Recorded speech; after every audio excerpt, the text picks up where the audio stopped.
damos un saludo, hermanito Ángel. Sí, nos alegra que nos... Gracias. Y este trimestre, este año, este nuevo trimestre de la escuela sabática, vamos a dedicarlo, después de un estudio y un diálogo e inquietudes del grupo, personas del grupo nos llamaron, ¿por qué nosotros estudiamos la escuela sabática oficial si a veces trae tantas controversias teológicas en cuanto al contenido, ¿no? Y nosotros ya teníamos esa duda, esa inquietud. Así que, bueno, una hermana también nos volvió a comentar y decidimos estudiar directamente desde las fuentes. No, que no pase por el filtro de teólogos o de maestros adventistas que al final terminan tergiversando el contenido de las escrituras. Tú sabes que no es fácil que un oficialismo adventista se ponga del lado del adventismo histórico en estos tiempos que vivimos.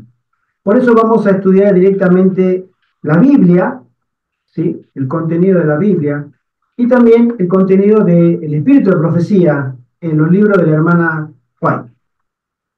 Y vamos a ir estudiándolo por capítulos o hasta donde nos dé la hora y media que tenemos. Y vamos a comenzar con un libro muy, muy lindo, muy cristocéntrico y muy bíblico, porque todo lo que va a hablar la hermana White en el libro Palabra de Vida del Gran Maestro, todo, está basado en las enseñanzas de Jesús, las parábolas. Un libro hermoso. Y vamos a comenzar con el capítulo 1. El prefacio, es un lindo prefacio que tiene, lo vamos a leer rápido. Hermano Ángel, si tú tienes preguntas, dudas, aportes, comentarios, levanta la mano y se te da la palabra como una escuela sabática. Todos participamos. Niña, niño, con mucho gusto. Todos participamos. ¿Sí? Hay tiempo, que el tiempo a nosotros no nos limite a hacer un estudio superficial. ¿Sí? Sino que nos llene el alma, que nos llene el espíritu de las enseñanzas del Señor. Para comenzar, vamos a hacerlo con una oración, para rogar la presencia del Espíritu Santo en nuestro medio. Oremos. Padre nuestro que estás en el cielo, Señor, en el nombre de Jesús, nos hemos reunido para adorar, Padre, en tu presencia. Sabemos que tú, a través de tu Espíritu Santo, estás con nosotros en este momento. Y te imploramos, Padre, que también tus santos ángeles nos acompañen con su hermosa compañía. Que nuestros pensamientos, Padre, sean elevados y que podamos mirar a ese Cordero precioso que dio su vida por nosotros, que es nuestro Señor Jesucristo, el verdadero Cordero. Y que podamos aprender, Padre, de ese amor tan profundo para con nosotros, para que nosotros podamos ser como Él, en una obra eficaz y completa del Espíritu Santo. Te lo rogamos y te lo suplicamos en el nombre de Jesús. Amén. Amén. Amén. Bien, el prefacio de este libro, Palabra de Vida del Gran Maestro, dice así: Cristo, el Gran Maestro, impartió gran parte de su instrucción mientras recorría con sus discípulos las colinas y los valles de Palestina o descansaba a orillas del lago o del río. En la enseñanza que dio mediante parábolas, vinculaba las verdades divinas con las cosas y los incidentes comunes, como puede descubrirse en el caso del pastor, el constructor, el labrador, el viajero y el ama de casa. Los objetos familiares eran asociados con pensamientos verdaderos y hermosos, relativos al interés amante de Dios en nosotros, al homenaje agradecido que le debemos a Él y al cuidado que debiéramos tener los unos para con los otros. Así, las lecciones de sabiduría divina y verdad práctica cobraban mayor fuerza y agudeza. En este volumen las parábolas están agrupadas según sus temas y se explican e ilustran las lecciones que de ellas se desprenden. El libro está lleno de joyas de verdad y a muchos lectores les proporcionará una comprensión más rica del panorama común de la vida cotidiana. Las muchas ediciones de este libro, tanto en inglés como en otros idiomas importantes, han demostrado la popularidad del mismo. El texto ha sido ligeramente retocado en base a un nuevo cotejo con el inglés y a una revisión completa. Que esta obra continúe su misión guiando al lector a los pies de Jesús gracias a una comprensión mejor de sus enseñanzas es el sincero deseo de los editores. Este libro desgrana como muy poco las parábolas de Jesús. La vida de Jesús detallada está en el deseo de todas las gentes, pero las parábolas de Jesús están muy bien detalladas en este precioso libro. Capítulo 1. La enseñanza más eficaz. En la enseñanza de Cristo, mediante parábolas, se nota el mismo principio que el que le impulsó en su misión al mundo. A fin de que llegáramos a conocer su divino carácter y su vida, Cristo tomó nuestra naturaleza y vivió entre nosotros. La divinidad se reveló en la humanidad, la gloria invisible en la visible forma humana. Los hombres podían aprender de lo desconocido mediante lo conocido. Las cosas celestiales eran reveladas por medio de las terrenales. Dios se manifestó en la semejanza de los hombres.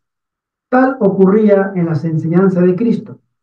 Lo desconocido era ilustrado por lo conocido, las verdades divinas por las cosas terrenas con las cuales la gente se hallaba más familiarizada. La Escritura dice, todo esto habló Jesús por parábolas, para que se cumpliese lo que fue dicho por el profeta que dijo, abriré en parábolas mi boca, rebosaré cosas escondidas desde la fundación del mundo. Las cosas naturales eran el vehículo de las espirituales. Las cosas de la naturaleza y la experiencia de la vida de sus oyentes eran relacionadas con las verdades de la palabra escrita, guiando así del reino natural al espiritual. Las parábolas de Cristo son eslabones en la cadena de la verdad que une al hombre con Dios, la tierra con el cielo. Y acá hay una frase importante, y la leo. En su enseñanza basada en la naturaleza, Cristo hablaba de las cosas que sus propias manos habían creado y que tenían cualidades y poderes que él mismo les había impartido. En su perfección original, todas las cosas creadas eran una expresión del pensamiento de Dios. Para Adán y Eva en su hogar edénico, la naturaleza estaba llena del conocimiento de Dios, repleta de instrucción divina. La sabiduría hablaba a los ojos y era recibida en el corazón, pues ellos se ponían en comunión con Dios por medio de sus obras creadas. Nosotros sabemos que la palabra de Dios, las Sagradas Escrituras, la Biblia, es la expresión del pensamiento de Dios para los hombres. Pero antes que existiera la palabra de Dios, había otro libro que Dios había abierto a los hombres para que escudriñaran y descubrieran también a Dios, al Creador. La naturaleza. La naturaleza fue el primer libro de contacto que tenía la raza humana con el Creador. Y hoy, al final del tiempo, sigue siendo la naturaleza. Por eso, a nosotros, y tu hermano Ángel, como nosotros, sabemos que la agricultura es un designio de Dios para que nosotros veamos la obra del Creador y sustentador. Nosotros somos sustentados por alimentos, pero esos alimentos vienen de la naturaleza. Y tenemos que ver a nuestro Dios creador y sustentador a través del cuidado, a través de la naturaleza, a través de la agricultura, que nos vuelve a hablar ese lenguaje muy espiritual que el Señor quiere que tengamos. Porque va a llegar un momento en que la palabra va a ser otra vez quitada. Nos fue dada, con Moisés hace 3600 años, pero nos volverá a ser quitada dentro de poco tiempo. Esta palabra de Dios, esta escritura, va a ser censurada, va a estar prohibida. Nadie puede llevarla, nadie puede hablar de ella. Entonces, nosotros tenemos que seguir teniendo contacto con nuestro Creador. Y será a través, como siempre, desde Adán, a través de la naturaleza. Aquí al comenzar el capítulo 1 dice, Cristo tomó nuestra naturaleza y vivió entre nosotros. O sea, nuestra naturaleza. La Exacto. naturaleza caída. Porque nos dice, tomó la naturaleza de Adán.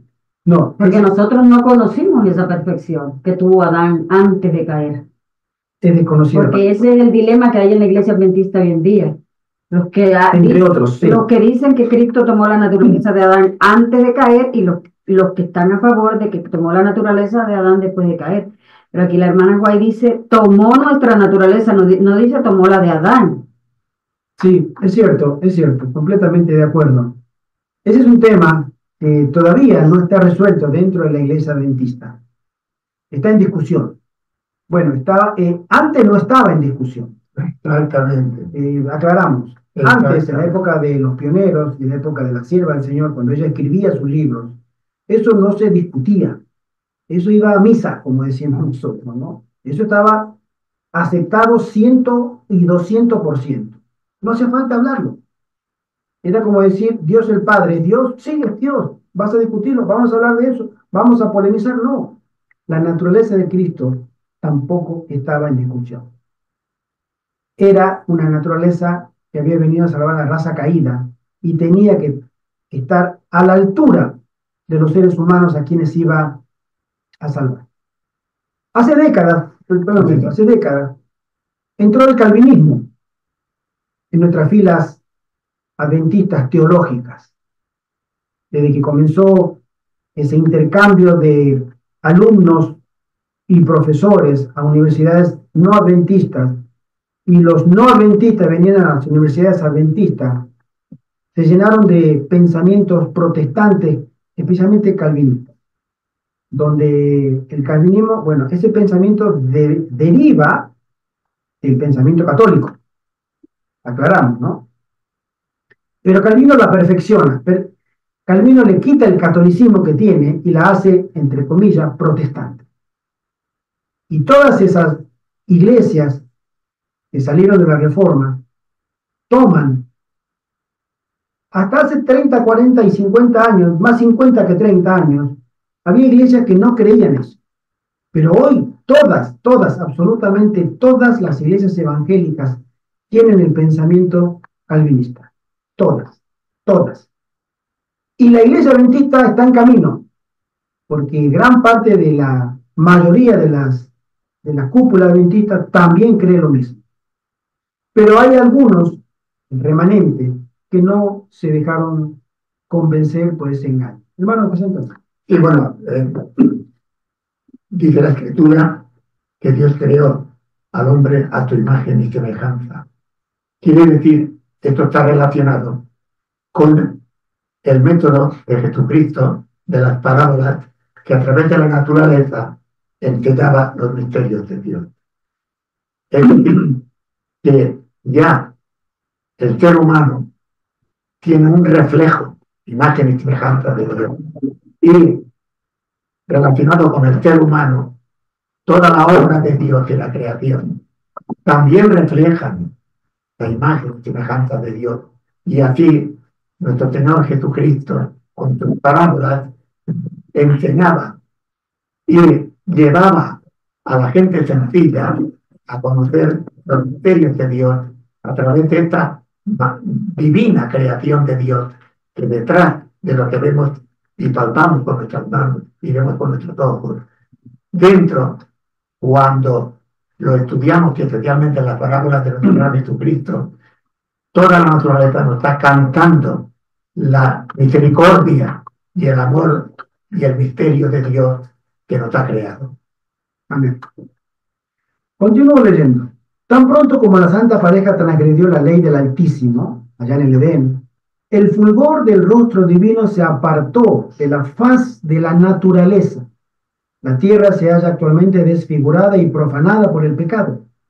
Sin embargo, aún en su estado de marchitez, permanece mucho de lo que es hermoso.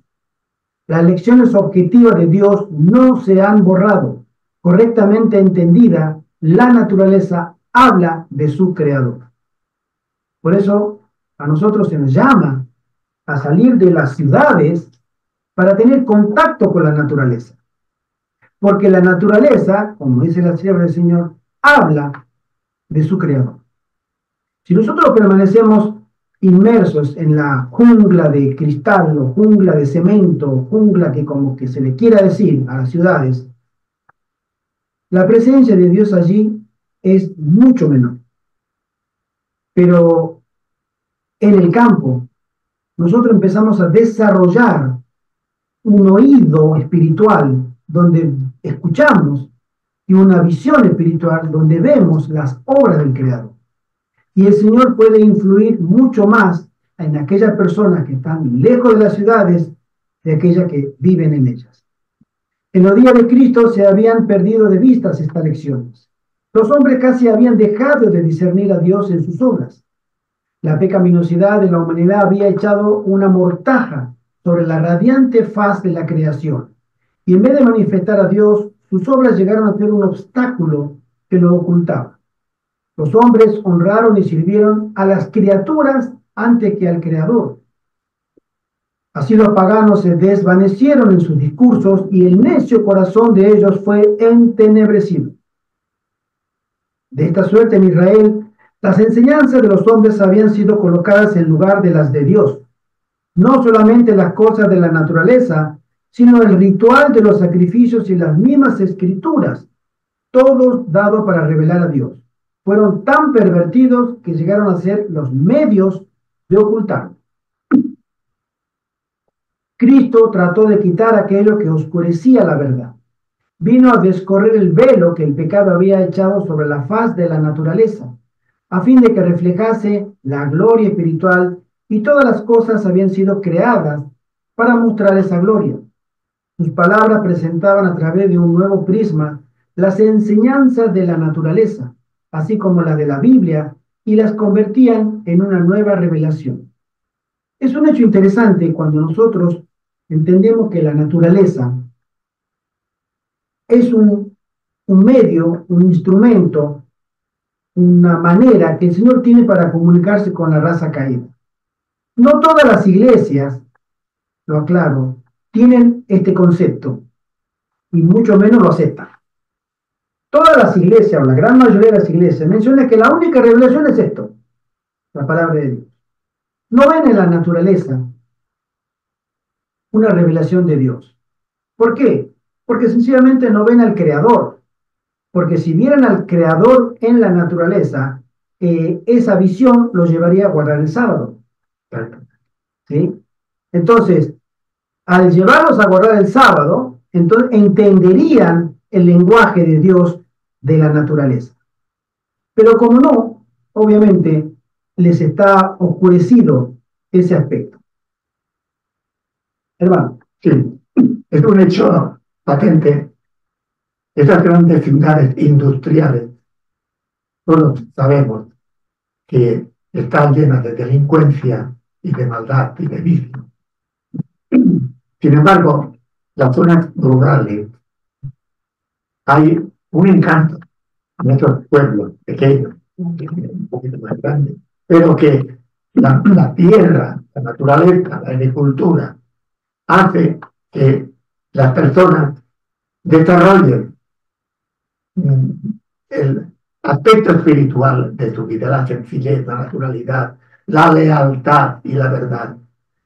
Entonces, vemos ese paralelismo y comprendemos mucho mejor por qué el Señor habló del misterio de Dios a través de las parábolas, de las cosas sencillas. Y también el sentido de los puestos de avanzada. ¿Qué significa salir de la ciudad? Pues todo este misterio, ir a encontrar a Dios en medio de su creación. Jesús arrancó un lirio, un hermoso lirio, y lo colocó en manos de los niños y los jóvenes. Y al observar ellos el propio rostro juvenil del Salvador radiante con la luz del sol de la faz de su Padre, expresó la lección. Reparad los lirios del campo, cómo crecen, con la simplicidad de la belleza natural. No trabajan, no hilan, pero les digo que ni aun Salomón, con toda su gloria, fue vestido así como uno de ellos. Entonces siguió la dulce seguridad y la importante lección. Y si la hierba del campo que es hoy y mañana es echada en el horno, Dios la viste así, ¿no hará mucho más a vosotros, hombres de poca fe? En el sermón de la montaña estas palabras fueron habladas a otros, además de los niños y los jóvenes. Fueron dirigidas a la multitud, en la cual se hallaban hombres y mujeres llenos de congojas y perplejidades, apenados por las desilusiones y el dolor. Jesús continuó: no os congojéis, pues diciendo, ¿qué comeremos? ¿O qué beberemos? ¿O con qué nos cubriremos? Porque los gentiles buscan todas estas cosas. Y vuestro Padre Celestial sabe que de todas estas cosas tenéis necesidad. Entonces, extendiendo sus manos hacia la multitud que lo rodeaba, dijo: buscad primeramente el reino de Dios y su justicia, y todas estas cosas os serán añadidas. Así interpretó Cristo el mensaje que él mismo había puesto en los lirios de la hierba del campo. Él desea que lo leamos en cada lirio y en cada brizna de hierba. Sus palabras se hallan llenas de seguridad y tienden a afianzar la confianza en Dios. Y he resaltado este párrafo. Tan amplia era la visión que Cristo tenía de la verdad, tan vasta su enseñanza, que cada aspecto de la naturaleza era empleado en ilustrar la verdad. Las escenas sobre las cuales la vista reposaba diariamente se hallaban relacionadas con alguna verdad espiritual, de manera que la naturaleza se hallaba vestida con las parábolas del Maestro. Nosotros estamos llamados a repetir esta forma de evangelismo que tenía nuestro Señor. Nosotros tenemos que desarrollar en la gracia del Señor la misma capacidad de poder dar a entender el Evangelio con cosas simples. No enredarnos en dilemas teológicos, como lo hacían los judíos. Los judíos en la época de Jesús eran tan maestros, eran tan eruditos, eran tan grandes a la estima de los hombres, que perdieron la sencillez del Evangelio. Y tergiversaron, se enredaron con las palabras escritas por Moisés, que hasta incluso tenían delante de ellos al mismo Mesías que venía siendo anunciado desde el Edén, y no podían verlo, no podían verlo. ¿Tú te imaginas, hermano, hermana, que nosotros tenemos un mensaje tan hermoso que dar al mundo, y sin embargo ese mensaje que quiero dar al mundo, yo no puedo ver a Cristo en su mensaje? No puedo verlo. Lo predico, pero ni yo mismo lo veo. Eso le pasaba a los judíos, y eso nos pasa a muchos de nosotros también. Tanto que digo que lo sé, tanto que apoyo, tanto que estoy en esto y en aquello, que todo lo demás, pero no ha hecho una obra eficaz en mi corazón. Y eso era lo que le había pasado a los judíos. En la primera parte de su ministerio, Cristo había hablado a la gente en palabras tan claras que todos sus oyentes podían haber entendido la verdad de que los hubiera hecho sabios para la salvación. Pero en muchos corazones la verdad no había echado raíces y había sido prestamente arrancada. Por eso les habló en parábolas, dijo él. Porque viendo no ven y oyendo no oyen, ni entienden lo que acabamos de decir. Hablo, pero yo no escucho. Veo, pero en mí no veo nada. ¿Sí? Hermano. Sí, hablando de eso, de la sencillez del Evangelio y de la manera que Jesús predicaba en parábolas, y el opuesto eran los del Sanedrín o los sacerdotes, que eran los que conocían la Torá. Es el mismo caso que se ve hoy en día, porque Te repite la historia. sí, porque la iglesia adventista está llena de eméritos, de maestros eméritos, de pastores eméritos, de pastores PhD que han hecho los más grandes estudios y se enredan, como dice Pablo, en filosofías huecas, como dice el apóstol Pablo. Y hay gente sencilla que vive por allá, de pronto en el África, o que vive en Bolivia, en un ranchito, y todos los días busca la palabra de Dios y la estudia, que a duras penas a veces saben leer y escribir y entienden mejor el evangelio, no se enredan. O sea, Dios ve la humildad y la devoción que tiene esa persona, que el Espíritu Santo le va abriendo la mente. Pero claro, esas personas nadie las tiene en cuenta. ¿Por qué? Porque no valen nada. Los que valen son estos, los que estudiaron, los que saben. Bueno, La otra vez escuchaba de una señora en Brasil que no sabía ni leer ni escribir. Y ella iba a la iglesia y había llevado gente a los pies de Cristo. Daba estudios bíblicos. Pero ¿cómo daba estudios bíblicos a esa mujer que no sabe ni leer ni escribir?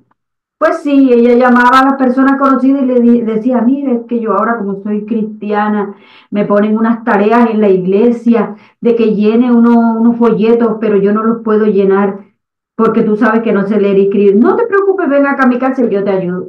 Y ella, con esa excusa de que le ayudaran a llenar el folleto, los folletos y que le ayudaran a buscar dentro de la Biblia, a la otra persona la iba evangelizando y la iba sí. evangelizando hasta que esa persona, cuando ya estaba el corazón preparado, el Espíritu Santo llegaba y la persona aceptaba a Cristo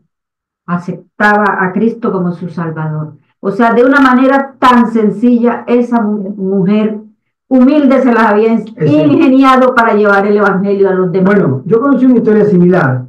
Hace un tiempo me la contaron. Que una señora, también mayor, muy piadosa esta señora, ella tenía problemas de visión. No, como yo, ¿no? No veía bien. Le sacaban la gafa y no veía. Entonces, a veces le decía a las amigas, mira, como yo no puedo leer y a veces al leer mucho me canso, ¿tú me quieres leer acá esto? Porque estaba haciendo la escuela sabática. Y tú me puedes leer acá, y esta persona le sí, cómo no te leo. Mientras yo hago mis cosas, ¿no? De cocinaba, limpiaba, venían las amigas a su casa. Y las hacía participar, porque realmente decía, yo no tengo buena visión. Y les ayudaban a leer, tanto la escuela sabática como los versículos bíblicos de la escuela sabática. Y ahora búscame acá. Y le buscaba en Mateo, le buscaba en Romanos, le buscaba en Corintios. Y léelo, sí. Entonces, estas personas, tanto contacto con la Biblia, terminaban aceptando a Cristo. Amén. ¿Sí? Dios tiene los métodos más sencillos, ¿sí?, e inverosímiles para que almas conozcan la verdad. Hace unos 10 años,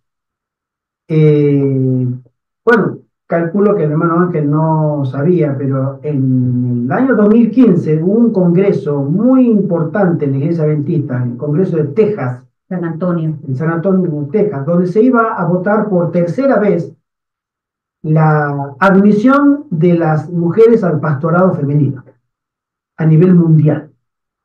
Y eso generó mucha controversia, porque había un grupo grande de adventistas en el mundo que no querían, especialmente el continente africano, latinoamericano y de Oceanía, o sea, los pobres, no querían.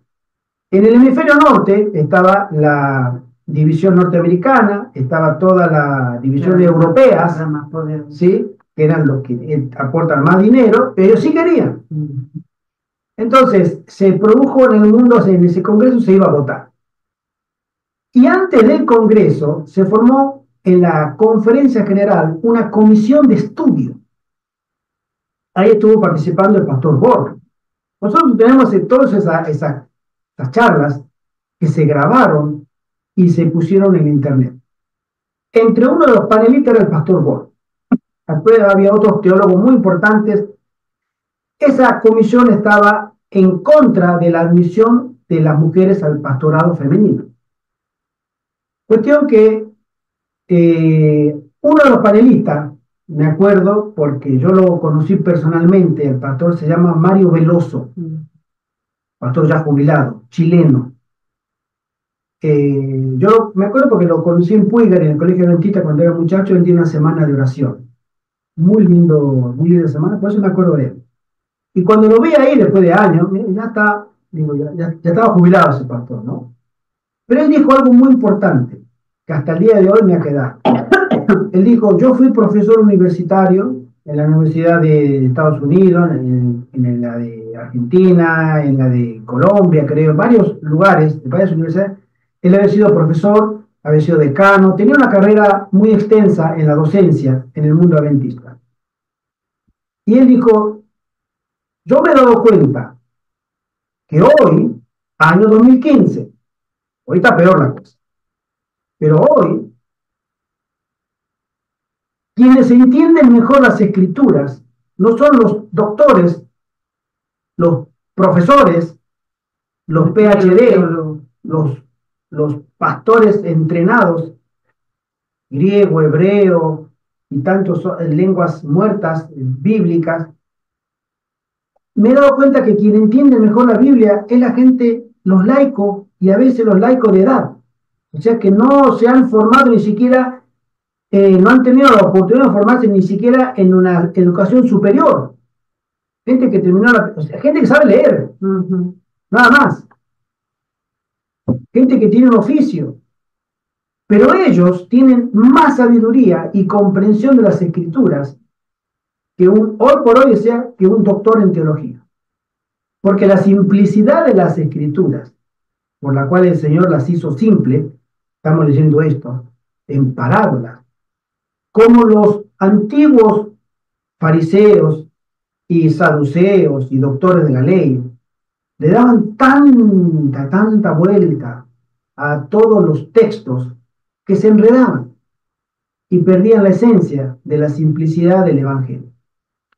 Y el que no podía entrar a ese mundo de investigación teológica, aceptaba realmente como era, sencillo, simple, ¿sí? El Evangelio. Y es ahí donde se nota, hoy se da mucho más este caso, más notable, que el Evangelio, la palabra de Dios, es sencilla y seguirá siéndolo. Por eso Jesús dice que Dios le ocultó la sabiduría a los grandes y se la dio a los ignorantes, para que los ignorantes les enseñen a los sabios cuál es la sabiduría de Dios, y que la sabiduría del mundo es insensatez. ¿Sí? Continúo leyendo. Jesús quiso incitar el espíritu de investigación, trató de despertar a los descuidados e imprimir la verdad en el corazón. La enseñanza en parábolas era popular y suscitaba el respeto y la atención, no solamente de los judíos, sino de la gente de otras nacionalidades. No podía él haber empleado un método de instrucción más eficaz. Si sus oyentes hubieran anhelado un conocimiento de las cosas divinas, habrían podido entender sus palabras, porque él siempre estaba dispuesto a explicarlas a los investigadores sinceros. Otra vez Cristo tenía verdades para presentar que la gente no estaba preparada para aceptar ni aún para entender. Por esta razón, también él les enseñó en parábolas, relacionando sus enseñanzas con las escenas de la vida, la experiencia o la naturaleza. Cautivaba su atención e impresionaba sus corazones. Más tarde, cuando ellos miraban los objetos que ilustraban sus lecciones, recordaban las palabras del Divino Maestro.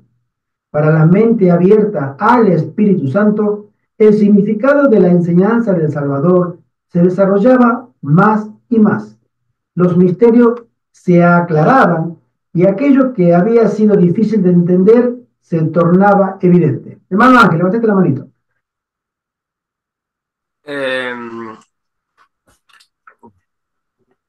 A ver, más que no escuchaban, es que no querían escuchar ni ver. A veces nosotros somos corazón duro. Nos falta humildad, nos falta sencillez de corazón para decir, tengo que seguir aprendiendo. ¿Sí? Efectivamente. Ciertamente lo que querían era cogerlo en alguna frase, en alguna idea, para aprenderlo y liquidarlo. Eso es lo que les pasaba. Por eso no entendían nada. Iban a por él. Sin embargo, Jesús también enseñaba en parábola con otro motivo, dice la sierva del Señor. Además tenía él otra razón para enseñar en parábolas.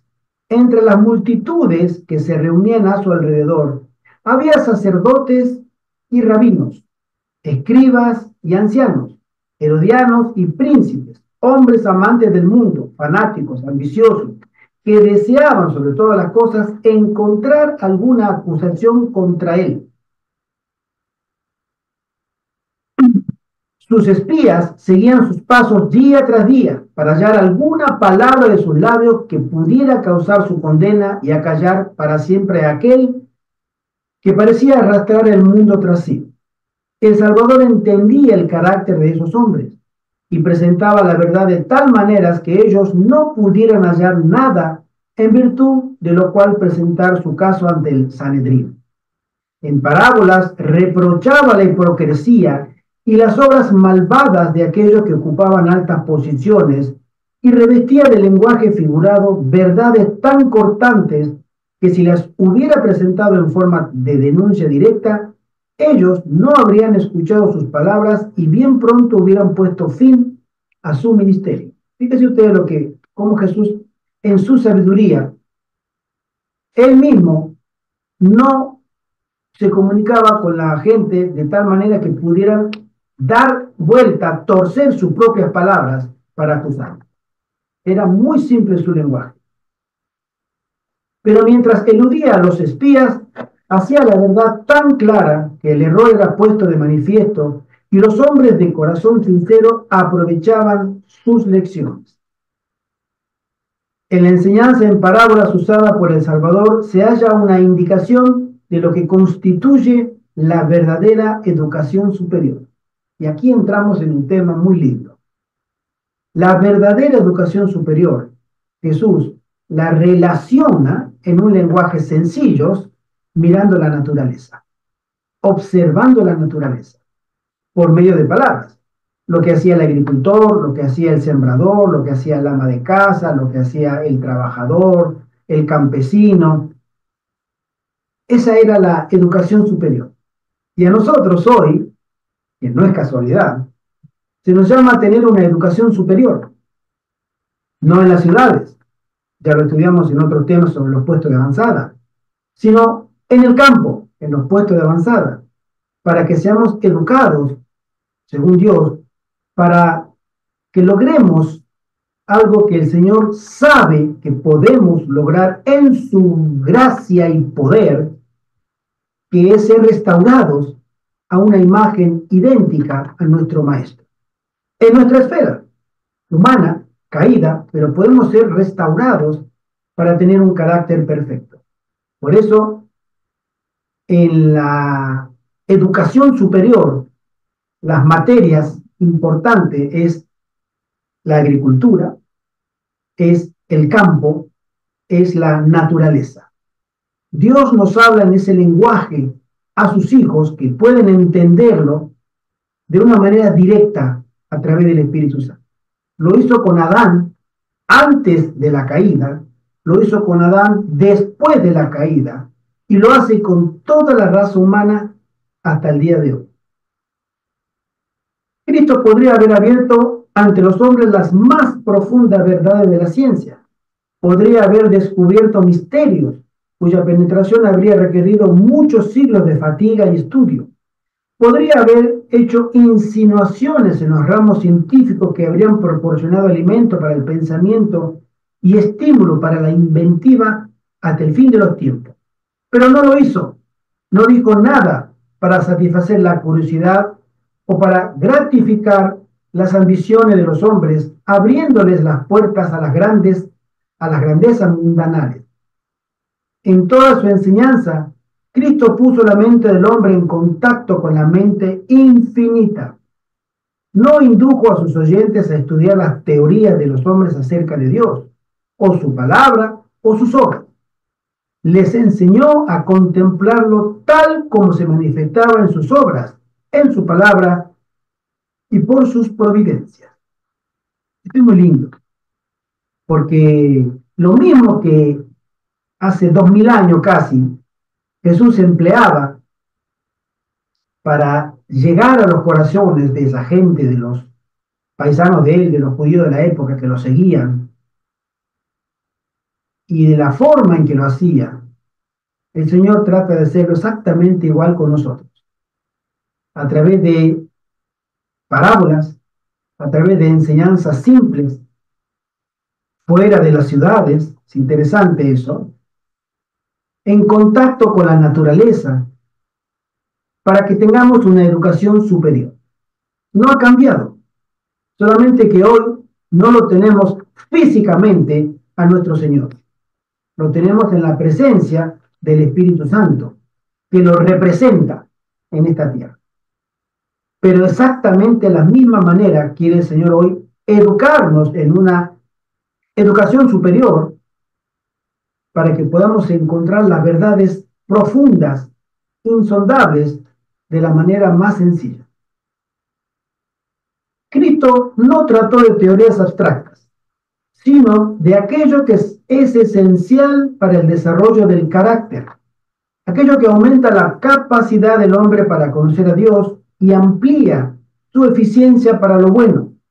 Habló a los hombres de aquellas verdades que tienen que ver con la conducta de la vida y que abarcan la eternidad. Si hay algo en el siglo XXI que va a diferenciar del siglo XX, va a ser la alta dependencia de la gente a los servicios. Y los servicios de todo tipo se dan en las ciudades.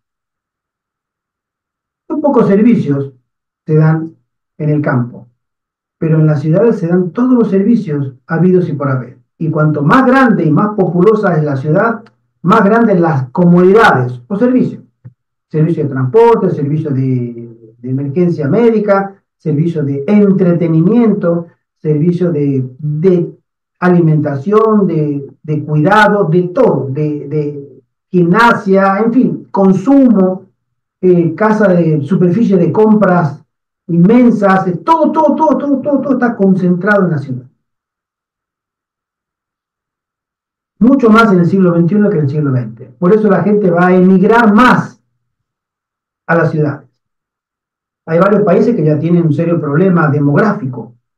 España es uno de ellos, ¿no? Incluso hay políticas de gobierno acá en España donde se incentiva a la gente a regresar a, se llama programa de poblacional o repoblación para combatir la falta o la ausencia de personas, porque hay pueblos que están cerrando, hay pueblos que ya dejaron de ser pueblos, ya no hay nadie, otros pueblos que necesitan niños, porque la escuelita, la última escuela, la van a cerrar si no hay un mínimo de 5 o 7 niños, y no hay niños en los pueblos. Entonces tiene que cerrarlo. Acá en nuestro pueblo, Riego del Monte, nos contó la señora que está en el ayuntamiento, había un centro de atención primaria, que le llaman acá el ambulatorio, y está del otro lado del pueblito, acá a unos 200 metros, 200, 300 metros. Había una escuelita, pero ese lo han cerrado. ¿Por qué? Porque no hay gente para atender. Entonces mandaron a otro pueblito más cerca, de acá, el más próximo, y la atención se va a ese pueblo. Entonces, si tú quieres ser atendido aquí, no hay atención médica, porque no hay gente. Bueno, así es en toda España.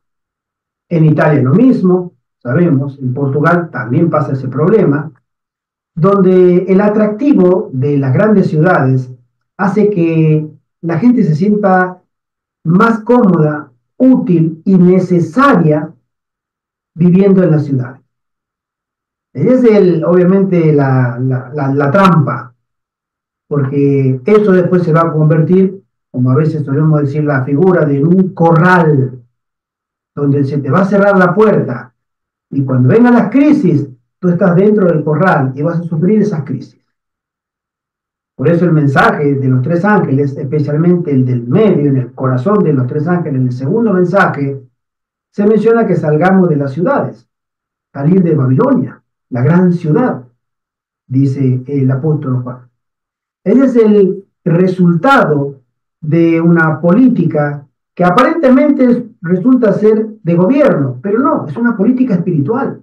El enemigo ha trazado un un plan de trabajo de llevar a multitudes a que no cumplan el cometido que el Señor quiere que cumplan, a que no puedan cumplirlo tampoco, ni ellos, ni sus hijos, ni sus nietos. ¿Por qué? Porque el trabajo está en la ciudad. ¿Por qué? Porque el colegio, la universidad, el estudio está en la ciudad.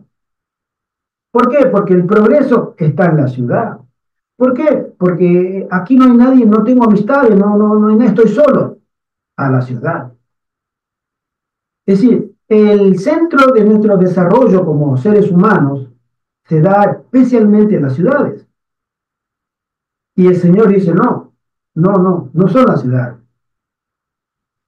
La educación superior, tú la vas a recibir de mí a través de mi Espíritu Santo en el campo. Y estudia la naturaleza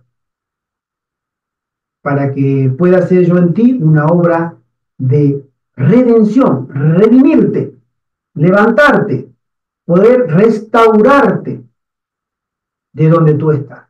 Ese es el plan de Dios. Dice la sierva del Señor, fue Cristo el que dirigió la educación de Israel.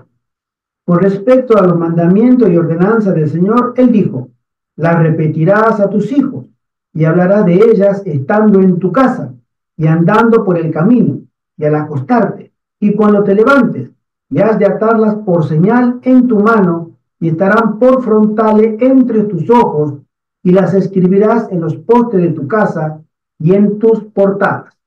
Bueno, esto los judíos lo hicieron de manera literal hasta el día de hoy. Yo recuerdo cuando tenía unos 18 años, trabajé con la colectividad judía en Buenos Aires. Y mi jefe, que era el dueño de una curtiembre, era judío. Y su papá, obviamente, también judío. Y él me hace acordar esto, porque lo leo y lo recuerdo. Él tenía en el armario de la oficina donde teníamos ahí, yo era el cadete, el mensajero, ¿sí? El chepibe le dicen allá, ¿no? Atendía el teléfono, iba a entregar sobre, traía, llevaba un cheque para allá, etcétera. Y era para las cositas esas. Y él todas las mañanas tomaba un momento, apenas llegaba, al ratito de llegar, y abría su armario y sacaba cositas que tenía en una bolsa. Y era una cinta de cuero larga y se la envolvía apretándose el brazo izquierdo, lo recuerdo como ayer, fuerte, una cinta de cuero, ¿sí? Y después se ponía en una cajita envuelta en cuero, un tamaño 6 centímetros por lado, un cubo, que se lo ponía aquí en la frente de cuero y se lo ataba a la cabeza, como dice el versículo, ¿sí? Dice, al levantarte, al acostarte, y has de atarlas por señal en tu mano, así, en el brazo y terminaba en la mano. Y estarán por frontales entre tus ojos, se lo ponía acá. Y sacaba la Torá y se ponía, y se balanceaba para adelante, para atrás, y balbuceaba, leía unas cosas, y se ponía y 5 minutos hacía su oración matutina.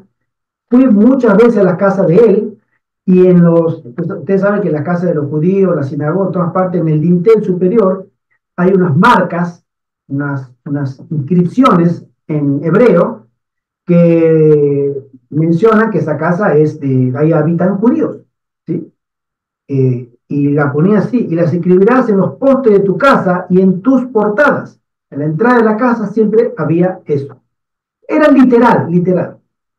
Pero después que él cerraba su oración, guardaba el libro, lo besaba en las dos caras, y se sacaba todo eso, ponía acá, volvía a ser el judío empresario de siempre, mentiroso, estafador.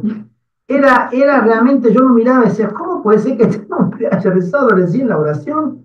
Y lo llamaban, ¿está Enrique? Enrique era el nombre. Y a mí me decía, que no estoy.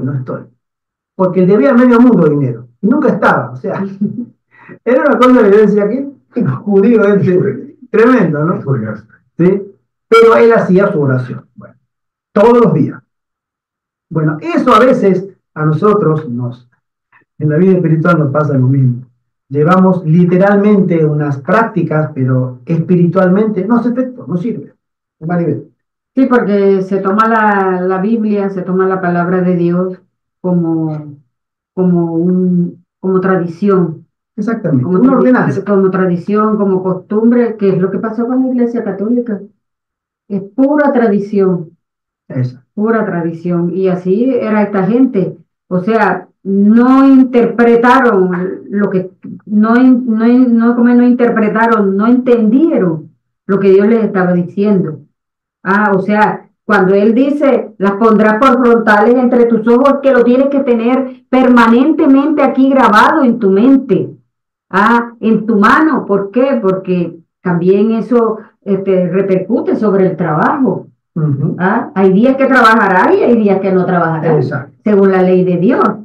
Y respecto a la educación que la darás a tus hijos, ¿por qué? Porque la educación era de los padres, no de maestros en escuela, como la educación que recibió Jesús, la recibió de su padre, porque los niños no había que escolarizarlos en esa época. Ya después, bueno, vino la moda o la innovación por parte de la Iglesia Católica de fundar iglesias y colegios, fundar colegios y seminarios y universidades para que la gente se educara, pero la educación que le estaba dando era esta, una educación sencilla, hecha por los padres de manera sencilla. ¿Y qué era lo que él quería que les enseñaran a sus hijos?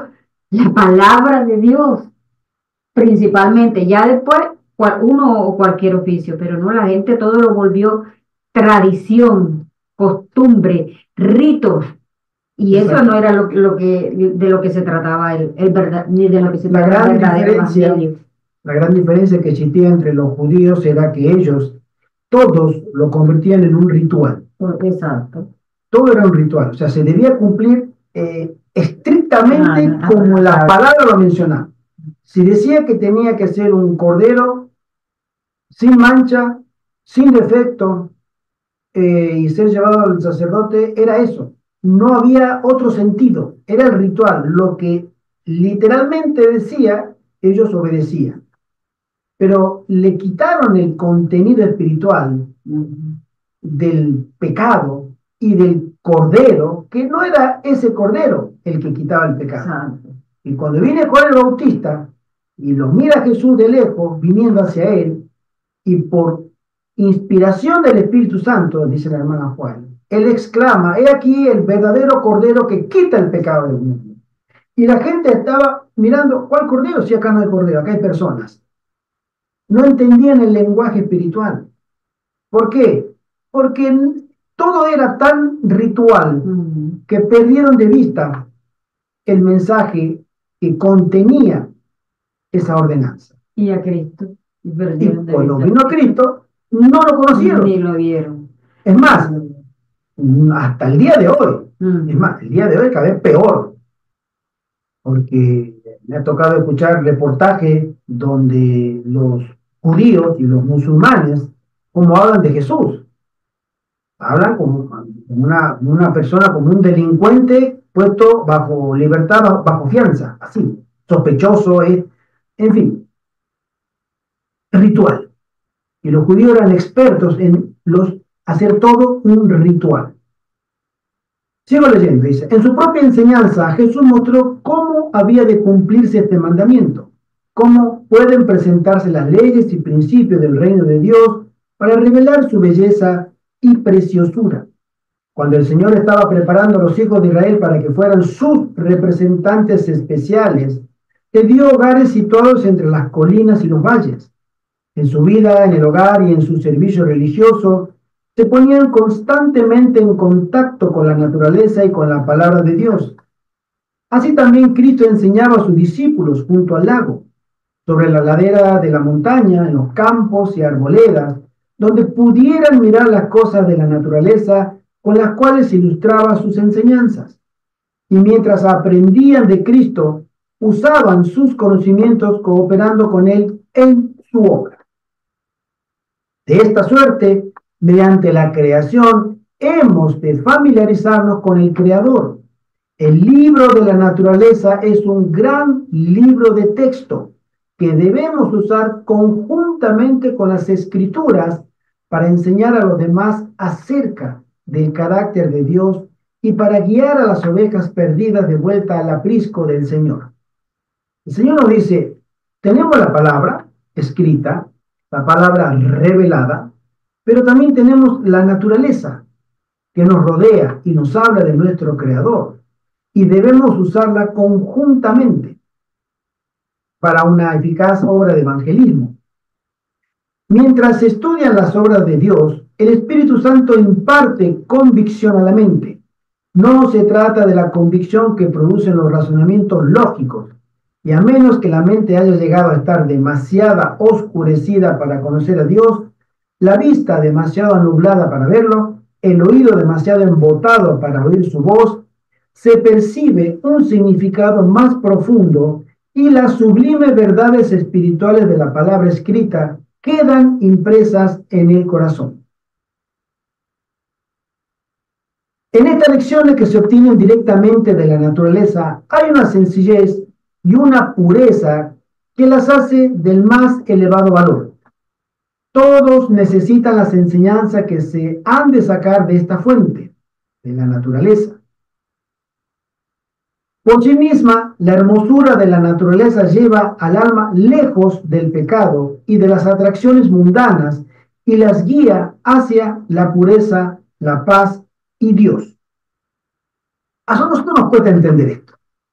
¿Cómo puede ser que a mí me diga alguien que si yo me conecto con la naturaleza, me estoy conectando con el Señor? Pues eso mismo acabamos de leer. Conectarme con la naturaleza significa que voy a estar conectado también con la fuente de la naturaleza, que es nuestro Creador. Hermano Ibel. Sí, bueno, esto hay que entenderlo muy bien y de pronto mucha gente lo rechazará por los mismos motivos, no lo sé, porque, o sea, de aquí esto se puede tergiversar para lo que se llama el panteísmo. Bueno, el panteísmo por un lado, el evolucionismo por otro lado. Sí, pero por lo menos en el panteísmo es la naturaleza. El árbol es un dios, o como tiene algo de Dios. Sí, es algo que creó Dios. La vegetación, las flores, los animales, la lluvia, todo lo creó Dios. Pero no tenemos por qué adorarlo. O sea, es un libro que habla de Dios, pero como entenderlo en su debida esencia y en su debido orden, porque es creación de Dios, pero están los que se van al otro extremo, que a esta creación de Dios la tienen como Dios. Es cierto, sí. Hay una forma que siempre Satanás va a tergiversar el mensaje original de ya sea de las Escrituras o de otra forma que tiene Dios de comunicarse con nosotros, que es la naturaleza. A mí la Biblia me dice que la naturaleza me habla del Creador. Satanás dice, no, la naturaleza no te habla del Creador. La naturaleza es el Creador. Semánticamente pueden parecerse, pero en la realidad no es así. Y para aquellos que no son religiosos y no quieren ser religiosos, tiene otro engaño. La naturaleza tiene una evolución de millones de años, no hay creador. No sé. ¿Sí? Entonces, ¿para qué vas a mirar a un creador si eso evolucionó durante miles de millones de años y nosotros venimos de una sopa bacteriana del principio, que nadie sabe cómo, pero vino? Entonces, el enemigo siempre va a tratar de tergiversar y engañar a la gente por medio de razonamientos lógicos, filosóficos, pero del mundo. Hermano José Antonio. Aquí acabamos de leer esta frase que es muy interesante. Mientras se estudian las obras de Dios, es decir, cuando el Señor hablaba de la naturaleza en sus parábolas, hacía que estudiaran estas obras de Dios, que la naturaleza ella misma, por tu creación de Dios, está hablando de Dios. Dice, mientras se estudian las obras de Dios, el Espíritu Santo imparte convicción a la mente. Es decir, en estos momentos que el Espíritu Santo, desgraciadamente, está teniendo interpretaciones erróneas por parte de teólogos y de creyentes en la palabra de Dios, el Espíritu Santo tiene una acción entre las personas, y esta acción es llevar la mente de los seres humanos a Cristo, a reconocerlo como Dios y a reconocer que todas las cosas te hablan de Dios.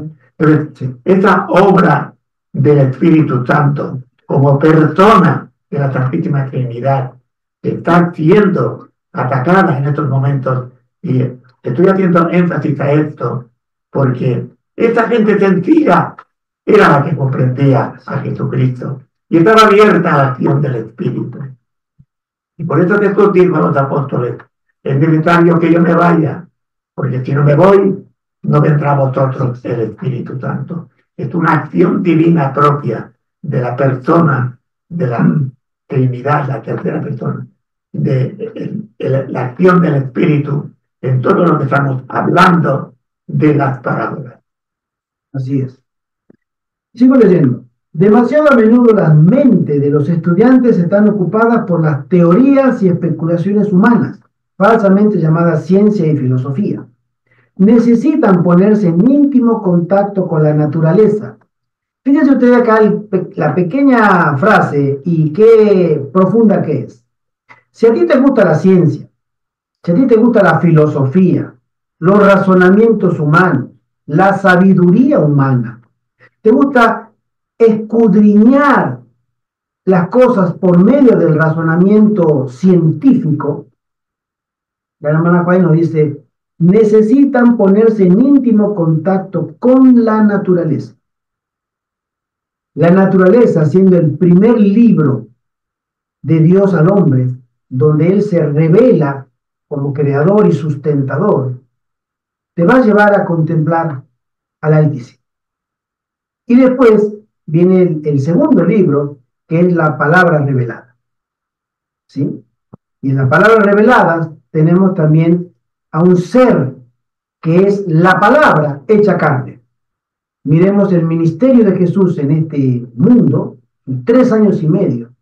Y ese ministerio es la palabra teórica caminando, actuando, obrando, demostrando. Y esa es la revelación de Dios para las personas. Aprendan ellos que la creación y el cristianismo tienen un solo Dios. Sean enseñados a ver la armonía de lo natural con lo espiritual. Conviértase todo lo que ven sus ojos y tocan sus manos en una lección para la edificación del carácter. Así las facultades mentales serán fortalecidas, desarrollado el carácter y ennoblecida la vida toda. Si nosotros queremos lograr alturas superiores, según Dios, nosotros tenemos este concepto. Nuestro carácter va a ser desarrollado, las facultades mentales, mi intelecto, será fortalecido, mi carácter será desarrollado y toda mi vida va a ser ennoblecida. ¿Sí? Cuando logramos conectar la naturaleza con la vida espiritual. El propósito que Cristo tenía al enseñar por parábolas corría parejas con su propósito en lo referente al sábado, lo que dijimos hace rato. Ponerse en contacto con la naturaleza, según Dios, nos va a llevar al Creador, y el Creador nos llevará a observar su día de reposo. Dios dio a los hombres el recordativo de su poder creador, a fin de que lo vieran en las obras de sus manos. El sábado nos invita a contemplar la gloria del Creador en sus obras creadas, y a causa de que Jesús quería que lo hiciéramos, relacionó sus preciosas lecciones con la hermosura de las cosas naturales. Si hay algo que a nosotros nos va a llevar a Dios, es contemplar correctamente la naturaleza. Y si tú quieres contemplar correctamente las naturalezas, para comenzar, tú tienes que salir de las ciudades. Porque en las ciudades no hay naturaleza. Hay obra de hombres para los hombres. Pero en el campo, ahí es donde Dios quiere entablar contigo una relación de maestro-alumno, de amigo-amigo y de Dios a criatura creada. En el campo. Y a causa de que Jesús quería que lo hiciéramos, relacionó sus preciosas lecciones con la hermosura de las cosas naturales, dijimos. En el santo día de descanso, más especialmente que en todos los demás días, debemos estudiar los mensajes que Dios nos ha escrito en la naturaleza. Debemos estudiar las parábolas del Salvador allí donde las pronunciara, en los prados y arboledas, bajo el cielo abierto, entre la hierba y las flores. Cuando más nos acercamos íntimamente al corazón de la naturaleza, Cristo hace que su presencia sea real para nosotros y habla a nuestros corazones de su paz y amor. Y Cristo ha vinculado su enseñanza no solo con el día de descanso, sino con la semana de trabajo. Y a veces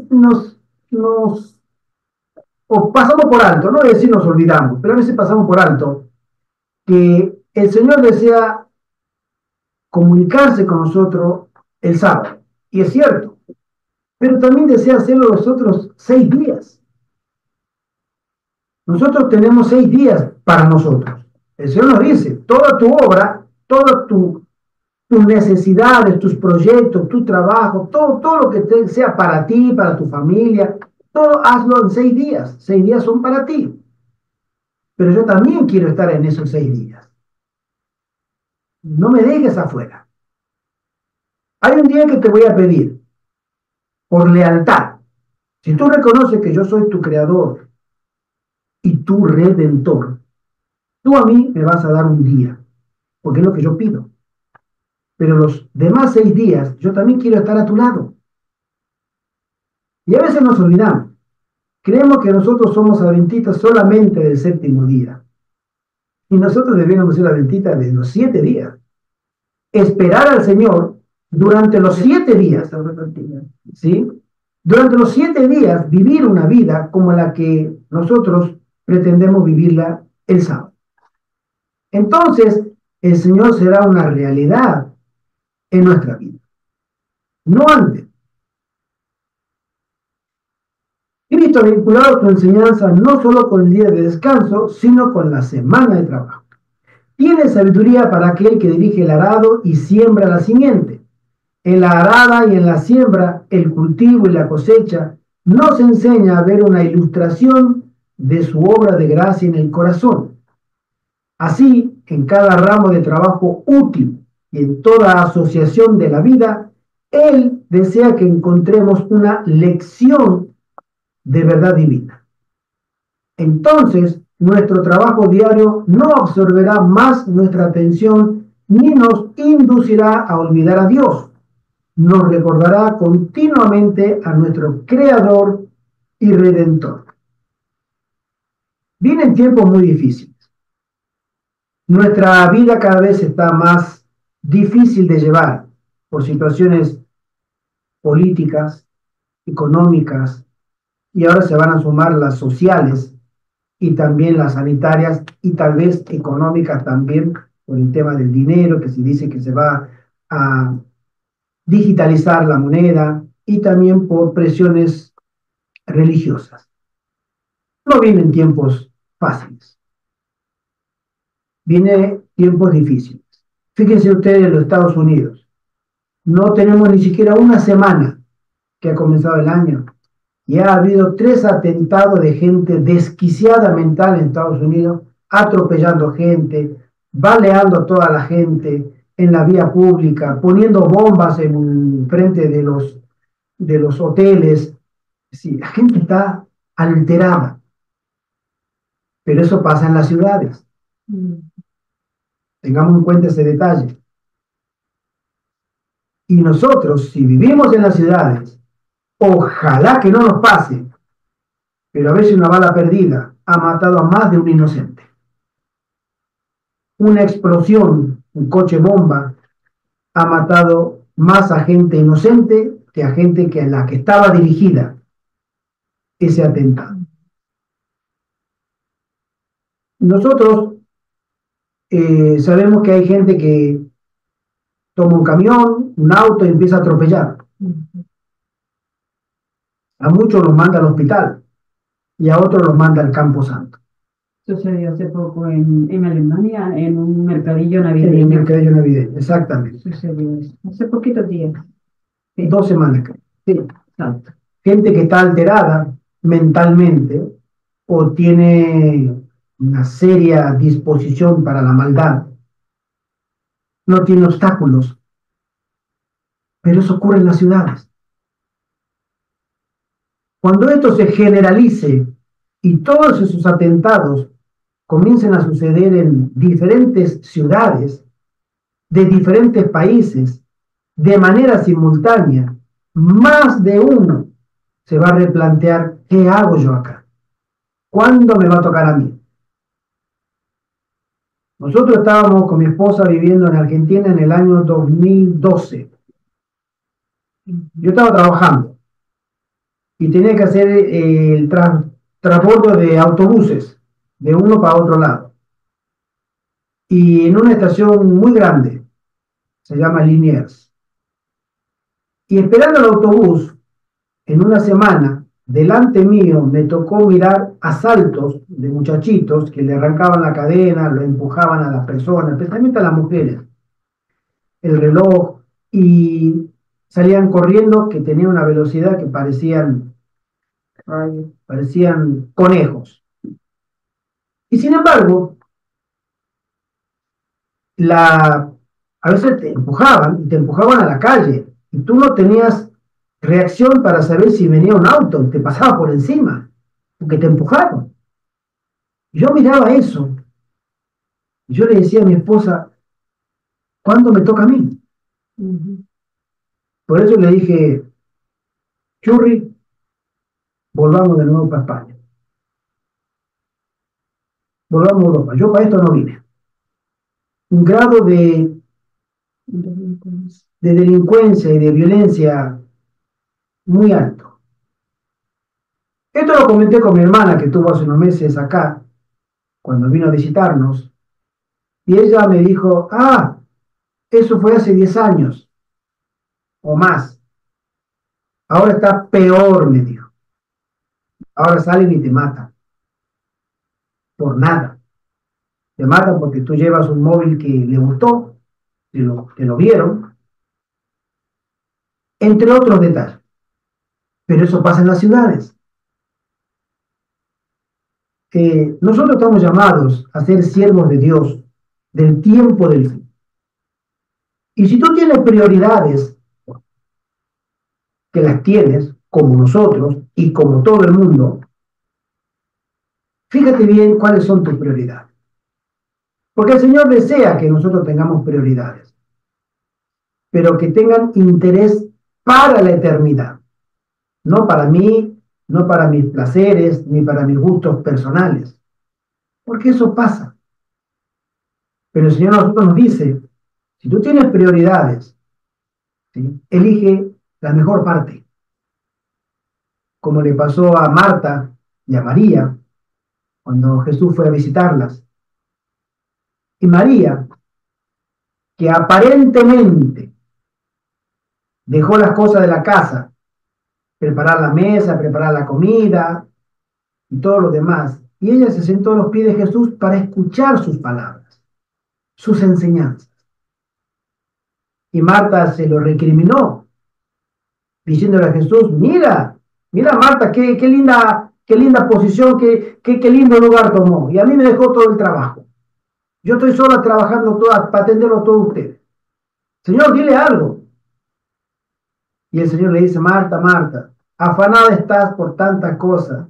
Sin embargo, ella eligió la mejor parte. A veces nosotros estamos haciendo elecciones de ponernos o en el lugar de Marta o en el lugar de María. Nosotros, el tiempo avanza y a veces desconocemos o no tomamos conciencia de que todos los días nos estamos ubicando y cada día que pasa en un lugar para el conflicto que viene. Nos estamos ubicando. Decimos, sí, yo soy un guerrero de Cristo, pero cuidado en cuál trinchera te vas a meter. Hay dos trincheras, la de nuestro ejército, la del ejército del Señor, donde Él es el general que dará las órdenes y el poder para soportar toda la batalla. O te vas a meter en una trinchera del enemigo, pensando que ese va a ser tu mejor lugar. Pero tú sabes que la trinchera del enemigo y el salario del enemigo es todo traición, dolor y muerte. Tengamos en cuenta, mis queridos amigos y hermanos, que todos hacemos decisiones todos los días. No nos damos cuenta quizás, estamos tan acostumbrados a vivir día tras día hasta el día de hoy, y no nos damos cuenta que estamos tomando decisiones y tomando posiciones también para nuestro futuro. Voy a terminar de leer el último párrafo de este libro del capítulo 1. El pensamiento de Dios correrá cual un hilo de oro a través de todas nuestras preocupaciones del hogar y nuestras labores. Para nosotros la gloria de su rostro descansará nuevamente sobre la faz de la naturaleza. Estaremos aprendiendo de continuo nuestras lecciones de verdades celestiales y creciendo a la imagen de su pureza. Así seremos enseñados de Jehová, y cualquiera sea la suerte que nos toque, permaneceremos con Dios. Amén. Amén. Este es el primer capítulo de Palabra de Vida del Gran Maestro. Saludamos a nuestro querido hermano Bernabé, que nos acompaña desde Alemania. Saludos, Bernabé. Saludos, caballeros, ¿cómo están? Un gusto tenerte con nosotros, hermano. Y en otra Igualmente. Evelyn. ¿Qué? Evelyn. ¿Cómo fue? Que el Señor te bendiga, Evelyn. Evelyn, ¿cómo estás? Sí. ¿Cómo siguen los enfermitos? Más o menos. Ahí estuvo vomitando otra vez toda la noche. Oh, bueno. O sea que, y yo parece que me voy a resfriar, o sea que estamos ahí. Hay que cuidarse. Nosotros acabamos de salir de la gripe. Cuidémonos, cuidemos a los que están a nuestro lado, porque si no nos cuidamos a ellos, nos descuidamos nosotros, porque después la peste nos pasa a nosotros. Es así. Estamos en invierno. Y parece que este invierno va a venir, o ya llegó, muy fuerte, muy crudo, ¿no? Así que el Señor pueda tener misericordia de su iglesia. Bernabé, ojalá que tú estés bien allá con tu esposa, tu niña. También sabemos, tú estás hasta donde yo sé, en München, al sur de Alemania. Sabemos que hace tanto o más frío que en Berlín, pero bueno, hay que abrigarse.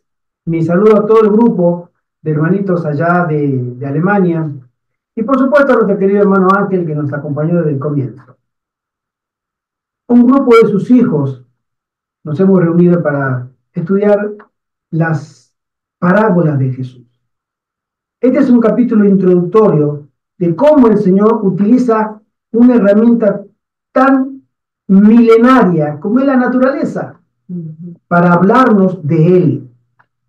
El primer libro que el hombre tuvo para conocer a Dios fue la obra de su creación. Adán y Eva, antes del pecado, tenían la misión de labrar y cuidar el huerto, porque esa iba a ser la fuente de su sustento. Iban a cultivar, iban a sembrar, iban a cosechar. Y Dios le mandó a que desarrollaran facultades, a que trabajaran, a que no crean que iban a estar de vagos, porque nadie en el cielo y en la tierra está sin hacer nada con el agrado de Dios. Dios nos manda a todos a trabajar porque el cielo mismo trabaja constantemente en la salvación de la raza caída. Hermano José Antonio. Sí, es realmente providencial que el último párrafo, o mejor dicho, renglón que termina este estudio del primer capítulo de Elena White, de este libro precioso, termina de alguna manera fortaleciendo el espíritu de los puestos de avanzada. Dice así: aquí seremos enseñados de Jehová, es decir, en la naturaleza. Ahí está la verdadera lección que nos dará el carácter semejante al de Cristo. Y termina con estas palabras: así seremos enseñados de Jehová, y cualquiera que sea la suerte que nos toque, permaneceremos con Dios. Es decir, vendrán persecuciones, vendrá hambre, como ya se ha comentado, el mundo quedará desquiciado de tanto vicio, de tanta maldad, y sobre todo esta persecución contra el sábado. Pero que realmente es providencial, repito, cualquiera que sea la suerte que nos toque, hermanos. Estamos obedeciendo a la voluntad de Dios.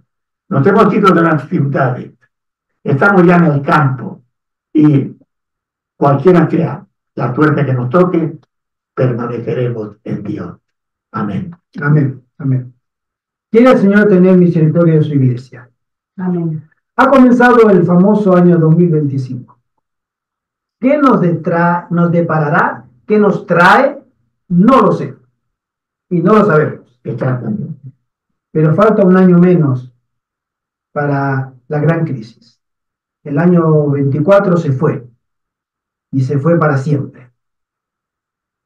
Nosotros seguimos estando en la gracia del Señor. ¿Cuándo y hasta cuándo? Tampoco lo sabemos. Pero se nos llama a permanecer velando y orando. Velando es con los ojos abiertos. No te distraigas. Mira, observa, vigila y mantente en comunión con Dios en oración. Esa es nuestra función, nuestra tarea constantemente. El Señor quiere que su pueblo del fin permanezca en oración y expectante, velando, vigilando las señales. Ahora vamos a hablar un poquito de eso. Pero también el Señor nos llama a que nos santifiquemos, a que hagamos pacto con Dios y separarnos para que este año 2025 y los que seguirán después sean de crecimiento espiritual, sean de una mejora en mi relación con Dios, en la relación de ti con Dios, de tu relación con Dios, y que vaya mejorando. El enemigo va a tratar de 1000 formas de quitarnos de la senda. Puede que ya lo haya logrado, puede que lo esté logrando. Cada uno lo sabe. Cada uno en su relación con Dios lo sabe. Pero el Señor quiere que permanezcamos alerta, vigilantes, expectantes, que no nos distraigamos, que nos mantengamos en comunión y en unión con Dios a través de una dependencia en la oración y en la santificación. Que el Señor nos bendiga como iglesia, como personas, de manera individual, y que cada uno de nosotros podamos ser una fuerza de influencia con olor fragante para el cielo. Que podamos dar buen ejemplo, que podamos tener una influencia positiva a aquellas personas que nos rodean. Y que esas personas que nos rodean puedan ver en cada uno de nosotros un testimonio para la gloria y para la honra y alabanza solamente de su nombre. Amén. Amén. Oremos. Padre nuestro que estás en el cielo, en nombre de Jesús, Señor, gracias porque nos ha dado un hermoso momento de meditación en las hermosas parábolas que el Señor tiene preparado para que nosotros podamos aprender. Prepara nuestro espíritu, Señor, para que seamos receptivos al mensaje de tus santas palabras y de las sagradas escrituras. Que el Espíritu Santo, Señor, nos guíe y nos enseñe. Te lo suplicamos y rogamos en el nombre de Jesús. Amén. Amén. Amén. Hermanos, gracias otra vez. Hermano Ángel, Evelyn, Chamo, te queremos, de acá lejos, y a cada uno de aquellos que después escucharán este tema de la escuela sabática que hemos separado para estudiar directamente el libro de la hermana White, Palabra de vida del Gran Maestro. Tú, Evelyn, ya sabes a lo que me refiero, ¿no? Que el Señor te bendiga.